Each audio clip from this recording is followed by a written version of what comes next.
বলুন তো কোন নদীতে মাছ নেই? স্যার যে নদীতে পানি নেই স্যার সেই নদীতেই মাছ নেই। আপনি না আমার মাথাটা একদম গরম করে ফেলতেছেন। স্যার তাহলে কি আইসক্রিম এনে দিব? নেক্সট ক্যান্ডিডেট কে আসুন। Next candidate enter in the room. Uh may I come in the ভিতর স্যার? হ্যাঁ, হ্যাঁ আসুন, আসুন ভিতরে আসুন। Thank you sir. May I sit down in the চেয়ারের উপরে স্যার? মিস্টার আপনি কি বলতে চাচ্ছেন একটু ভালো করে বলুন তো প্লিজ? স্যার এত রেগে যাচ্ছেন কেন? আমি কি চেয়ারের উপরে বসতে পারি? হ্যাঁ, হ্যাঁ অবশ্যই বসুন। এই চেয়ারটা তো আপনার জন্যই রাখা হয়েছে। হ্যাঁ, আপনি এখানে বসতে পারেন। ওকে হ্যাঁ। I am very, very thank you sir. What? I am very, very thank you এর মানে কি? আপনি ভুলভাল ইংরেজি বলার চাইতে এখানে আ বরং প্লিজ বাংলা ভাষায় কথা বলুন। ওকে? ইংরেজি বলার প্রয়োজন নেই। জি, জি আচ্ছা স্যার আপনি যেটা বলবেন স্যার সেটাই আমি বলব স্যার। আপনার নামটা প্লিজ বলবেন একটু। স্যার আমার নাম তো আপনার এই খাতার মধ্যে লেখা আছে স্যার। এক্সকিউজ মি আমি আপনাকে যেটা জিজ্ঞেস করেছি শুধুমাত্র তার আনসারটা দিন প্লিজ। আপনার নামটা কি সেটা আমাকে বলতে হবে। স্যার আমার নাম মাটাকে গজা বলে, দাদাটাকে পচা বলে, ঠাকুমাটাকে রচা বলে। মিস্টার আমি আপনার আসল নামটা জিজ্ঞেস করতেছি। আপনার আসল নামটা কি বলুন? স্যার নাম আবার নকল হয় নাকি? স্যার নাম তো আমার সবই আসল নাম স্যার। কিন্তু আপনার নামটা যে আমার এখানে লেখা আছে যে পটাই কুমার পুরকায়েত।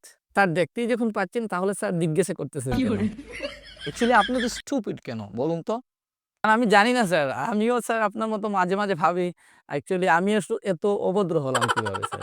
আপনি কি এটা জানেন? আপনার স্টুপিড আচরণের কারণে আমি আপনাকে রিজেক্ট করে দিতে পারি? জি, জি স্যার সে তো আমি জানি স্যার। আপনি যেহেতু সবকিছু জানেন সো আপনি ঠিকঠাক মতো বসুন প্লাস সবগুলো প্রশ্নের আমার আনসার করুন। হ্যাঁ, একটা কোয়েশ্চেন হচ্ছে যে আপনি ইন্টারভিউতে কালো চশমা কেন পরে এসেছেন? এটা হচ্ছে ইন্টারভিউ। সো এখানে কি আপনাকে ফরমাল হয়ে আসতে হবে? আপনি লুকিং লাইক ইনফরমাল। আপনি কালো চশমা কেন পরে এসেছেন? স্যার আমাকে আপনি প্রশ্ন করতেছেন স্যার। তাহলে আপনি কেন চশমা পড়েছেন স্যার? কি যে একটা স্টুপিড আমি চশমা কেন পড়েছি সেটা নিয়ে জিজ্ঞেস করতেছে।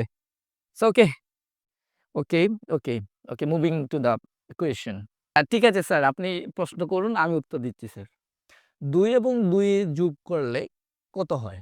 স্যার ২ আর ২ যোগ করলে কখনো, কখনো ৪ হবে স্যার। আর কখনো, কখনো ৫ হবে স্যার। ২ এবং ২ যোগ করলে তো ৪ ই হয়। জি না স্যার, কখনো, কখনো আবার ৫ ও হয় স্যার। আশ্চর্য বিষয়। ২ আর ২ যোগ করলে ৫ হবে। কিভাবে? মিস্টার কিভাবে ৫ হয়? Explain me please. স্যার আপনি যদি যোগে ভুল করেন স্যার তাহলে তো ৫ হবে স্যার। আপনার লজিকটা ঠিক আছে। বাট এটা হচ্ছে ইন্টারভিউ। সো আ এটা এটা কিন্তু মাথায় রাখবেন আমি কিন্তু আবার ফাজলামি পছন্দ করি না।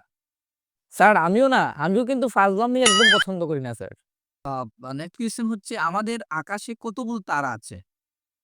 এটা তো একদম সহজ আনসার স্যার। আগে যতগুলো আকাশে তারা ছিল, এখনো ঠিক ততগুলো তারাই আছে স্যার। আকাশে কতগুলো তারা আছে সেটা আপনাকে সংখ্যায় বলতে হবে। স্যার সংখ্যায় বলতে হবে স্যার? স্যার আকাশে ৯৯,৯৯,৯৯,৯৯৯ টি তারা আছে স্যার। আকাশে ৯৯,৯৯,৯৯,৯৯৯ টা তারা আছে। সেটা কোন বইতে লেখা আছে? সেটার সোর্স কি প্লিজ আমাকে একটু বলুন। স্যার এটা হচ্ছে আসলে স্যার কোন বইতে নেই। এটা হচ্ছে আমার নিজের প্র্যাকটিক্যাল অভিজ্ঞতা। এটা স্যার আমি গুণে দেখেছি। স্যার আপনি চাইলে আপনি এটা টেস্ট করার জন্য আপনি নিজে গুণে দেখতে পারেন স্যার। আমি গুণে দেখব? শালা তো আমাকে ফাঁসাতে চাইছে। আচ্ছা, আচ্ছা ঠিক আছে। পটাই বাবু পরের প্রশ্নতে যাচ্ছি আমি। জি স্যার, পরের প্রশ্নটা করুন স্যার। আ আপনি বলুন আমাদের দেশে এখন কি নিয়ন্ত্রণ করা উচিত? স্যার আমার মনে হচ্ছে স্যার আমাদের আজকে এই দেশে দিন, দিন স্যার কুত্তার সংখ্যা বা কুকুরের সংখ্যা বৃদ্ধি পাচ্ছে স্যার। এখন আমি যদি যখন রাস্তায় বের হই স্যার ডান দিকে তাকালে কুকুর, বাঁদিকে তাকালে কুকুর শুধু ভক, ভক, ভক, ভক, ভক। আর যদি স্যার টাউনের কোনো বাসাতে যাই স্যার কুকুর তো ঢুকতেই দেয় না স্যার। আমি ভাবতেছি এই যে হারে বাড়তেছে স্যার, সেক্ষেত্রে স্যার ভবিষ্যতে এটা অনেক বৃদ্ধি পাবে। সেক্ষেত্রে স্যার কুকুরের সংখ্যা বা কুত্তার সংখ্যা স্যার কন্ট্রোল করা আমাদের উচিত স্যার। দেখুন আমি কিন্তু একদম ফাজলামি পছন্দ করি না। আমিও কিন্তু আপনার মতো একদম ফাজলামো পছন্দ করি না স্যার। আপনি প্রশ্ন করে দেন স্যার। আপনি বলুন মানুষ পৃথিবীতে একমাত্র সারা জীবন কোন জিনিসটা খেয়ে বেঁচে থাকতে পারে? স্যার আ মানুষ একমাত্র গালাগালি খেয়ে বেঁচে থাকতে পারে স্যার সারা জীবন। দেখুন আমি কিন্তু একদম ফাজলামো পছন্দ করি না। আর আমিও কিন্তু ফাজলামো পছন্দ করি না। আচ্ছা আপনি বলুন, গরু আমাদেরকে কি দেয়? এটা তো একদম সহজ স্যার। গরু আমাদেরকে গুতা দেয় স্যার। কি স্টুপিড আনসার দিচ্ছেন? গরু আমাদেরকে দুধ দেয়। স্যার, সব গরু কিন্তু দুধ দেয় না স্যার। কিন্তু সব গরু কিন্তু গুঁতো দেয় স্যার। আমি আবার বলতেছি আপনাকে, আমি কিন্তু ফাজলামিও পছন্দ করি না। স্যার, আমিও কিন্তু না। কোন প্রাণীর সবচাইতে ঘ্রাণ শক্তি বেশি? স্যার, মেয়ে মানুষের ঘ্রাণ শক্তি সবচাইতে বেশি স্যার। আবারও সেই জাত answer. Okay, okay, cool down, cool down. So আপনি বলুন তো, গাছ থেকে আপেল পড়ার সময় সেটা আকাশের দিকে না গিয়ে কেন মাটিতে পড়ে? একদম ইজি স্যার। কারণ আকাশে আপেলটা খাওয়ার মতো কেউ নেই। সো তাই মাটিতে পড়ে। প্লিজ, আমি আপনাকে বারবার বলতেছি, আমি কিন্তু ফাজলামো একদম নিতে পারি না প্লিজ। স্যার, আমিও না। আপনি প্রশ্ন করে যান। বলুন তো, কোন নদীতে মাছ নেই? স্যার, যে নদীতে পানি নেই স্যার, সে নদীতেই মাছ নেই। আপনি না আমার মাথাটা একদম গরম করে ফেলতেছেন। স্যার, তাহলে কি আইসক্রিম এনে দিব? আবার বেশি কথা বলে। তো আপনি বলুন যে ক্যাঙ্গারু কোথায় পাওয়া যায়? স্যার, ক্যাঙ্গারু চিড়িয়াখানায় পাওয়া যায় স্যার। তা আপনি বলুন আমাদের দেশের সবচাইতে দ্রুতগামী ট্রেন কোনটি? স্যার, যে ট্রেনটার সবচাইতে স্পিড বেশি স্যার, সেটাই হচ্ছে আমাদের দেশের সবচাইতে দ্রুতগামী ট্রেন। আবার সেই ভুল আনসার। বলুন বিড়াল কেন মাছের কাঁটা খায়? স্যার, বিড়ালকে তো কেউ মাছ খেতে দেয় না স্যার, তাই বিড়াল বাধ্য হয়ে মাছের কাঁটাটাই খায় স্যার।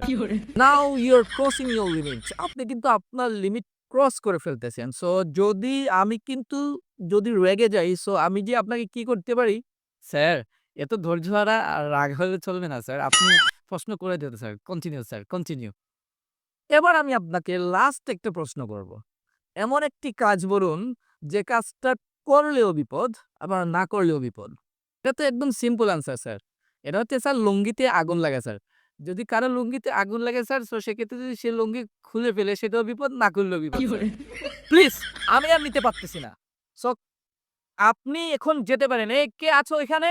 ওকে ঘাড় ধাক্কা দিয়ে অফিস থেকে বের করে দাও। তে তবা পালাই, পালাই আবার কাকি লাগবে না স্যার।